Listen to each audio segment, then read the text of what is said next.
Hi, welcome back to Tao of Twang. I'm Dave. Sorry. Well, I made it through that demo, didn't I? I was kind of trying to really hold back there and just play kind of really discover what note I was going to play next. After I opened it up with after I played the chords, I just played that E major scale just straight up.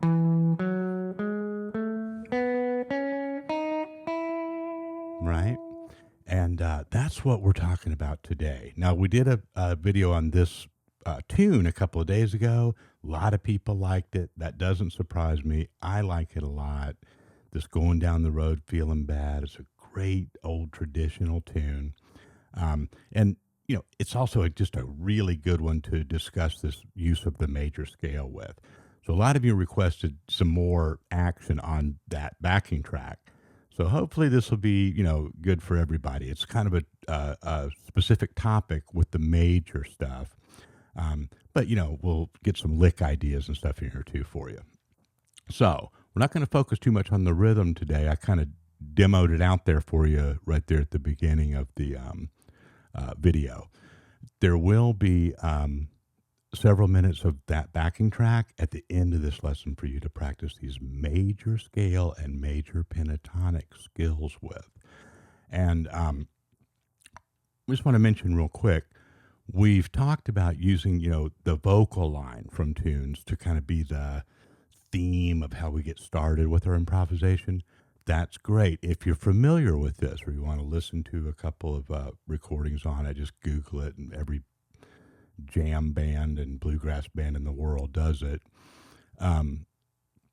Or just, I'm going to give you some really nice guidelines, I think, today to where you'll be able to kind of just explore and seek out your own melodic and phrasing choices. Okay.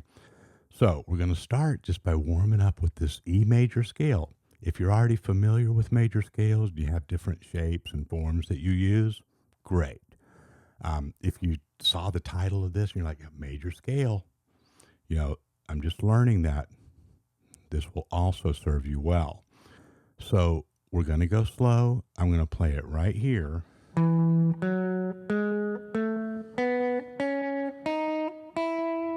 Okay, just for, demonstration purposes, you could also play those exact same notes.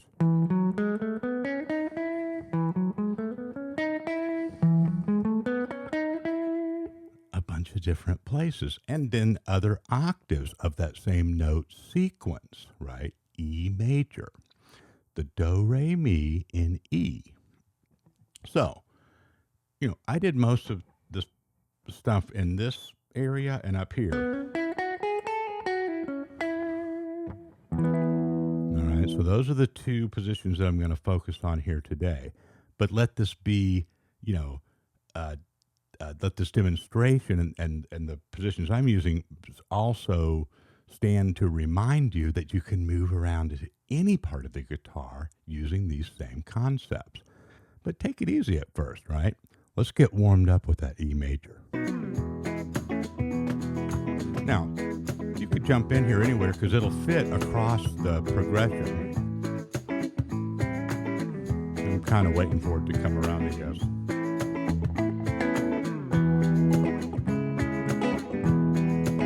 Sometimes it's nice to start at the top just to get that feeling, right?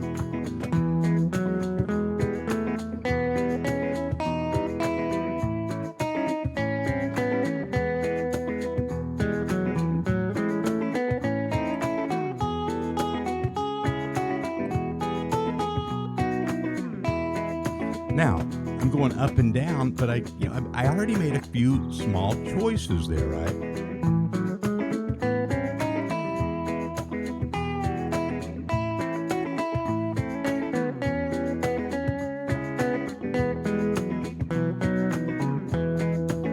Now, I left out a few of the notes. That ended up being more of a pentatonic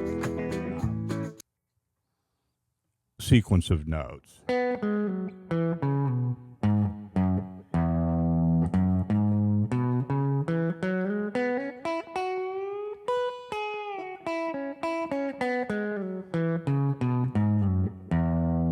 Okay, there's a little little diagram of some E major pentatonic for you right there. That's pure gold right there, that diagram.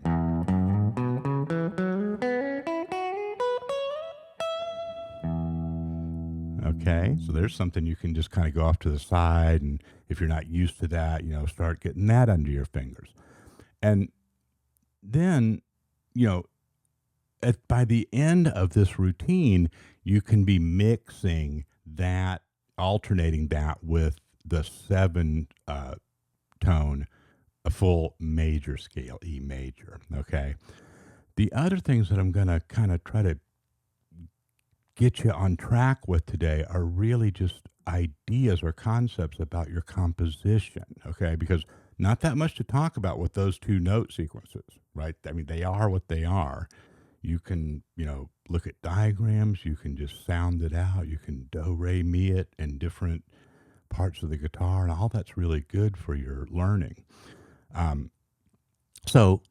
Okay, I got the scales going, but I don't want to play. Why are you bending it right there? And what about that? Mine doesn't sound like that. Okay, so here's some pointers on that. The first thing is warm up with the scale sort of like we just did, but then make sure that you're leaving a lot of space. And differences, don't have to count it out every little micron of it, right? You don't have to analyze it to death, but just hold some and then kind of, float up to the next set of notes and then hang on the ones that feel good to you. I know that sounds abstract, but it will work if you trust that process.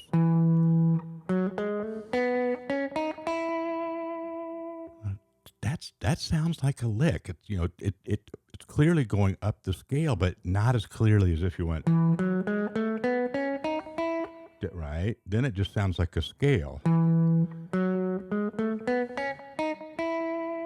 Do some bouncing. Then you can do some repetition.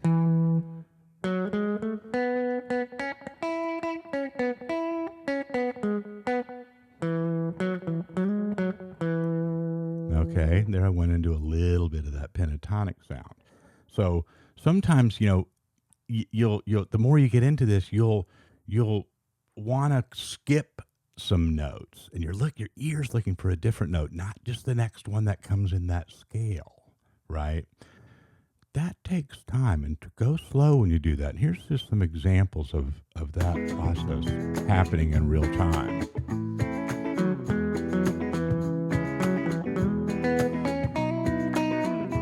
So here's at the top.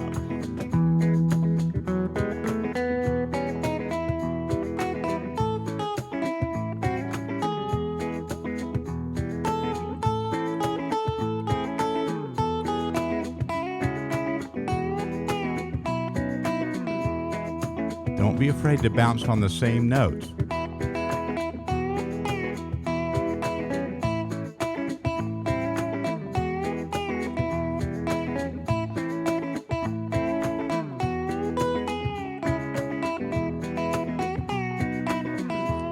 Okay. My idea was to keep doing that until it didn't work, but it never quit working. That note sequence never stopped working, right? Those are the kind of things that when you discover one of those, and they're all over the place, that's the buried treasure that you're looking for. Hang out there and just really immerse yourself in that. Try different rhythmic things. See if you can bend some of it.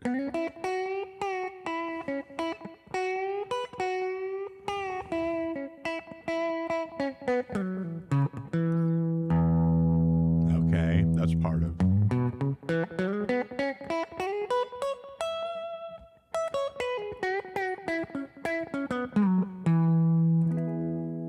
All right, now here's one other, and I'm going to do this in kind of a quick demonstration because it doesn't need a lot of explanation, right? But try working out on single strings, okay? And here's what I mean by that. Pick one of the high strings.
Okay.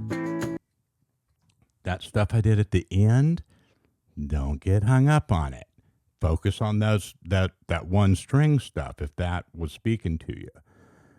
What I showed you there at the end is how when you have that linear understanding of your neck and not just up and down in these scale positions, right? You start thinking of it as going this way and up and down, then that's what all your real lead playing is featuring, right? So sometimes we're looking at something or hearing something and we're trying to kind of understand it in this walled off this kind of was kind of like we got the tunnel vision. We're only seeing it in the way that we're familiar with. So that kind of stuff, that exercise of going on one or two strings like that, will just really shatter those walls for you, right? And then you'll find that you're up here and you're like, well, wait a minute, I do know the E major scale up here.